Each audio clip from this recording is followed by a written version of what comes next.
উপস্থিত বিএনপি, যুবদল, ছাত্রদল, স্বেচ্ছাসেবক দল, সম্মানিত নেতৃবৃন্দ, আসসালামু আলাইকুম। ওয়ালাইকুম আসসালাম।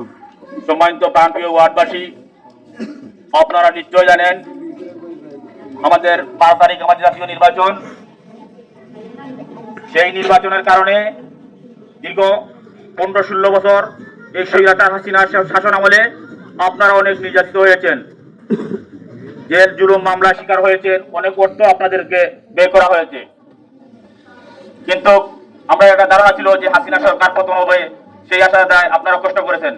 হাসিনা পতন হওয়ার পরে বর্তমানে বিভিন্ন রকম একটা ষড়যন্ত্র চলতেছে। ওরা বক্তব্য নেতৃবৃন্দ দিচ্ছেন, ওরা মানুষের বলের একটা চক্র ঘর বানাইয়া দিব, এই টিউবওয়েল দিব, রাস্তা কইরা দিব, কিন্তু ওরা মিথ্যাচার করে। যে সঠিক কথা বলতে পারবো এইটা আগে কোনোদিনই বলে নাই, কিন্তু ওরা তো জানে আমরা তো কইরা দিতে পারবো না বা আমরা আসতে পারবো না, বললে দিই। তো আমরা এই থেকে সতর্ক থাকতে হবে। আপনারা গোবিন্দগঞ্জ, ছাতক, সিলেট বিভিন্নখানে মিছিলে গেছেন এই ধানের শীষের বিজয় করার জন্য, ধানের শীষের পক্ষে। এই সুযোগ আমাদের কিন্তু 12 তারিখ আসতে না। এরা কিন্তু বিভিন্ন রকম ষড়যন্ত্র করতেছে ইলেকশনকে বানচাল করার জন্য।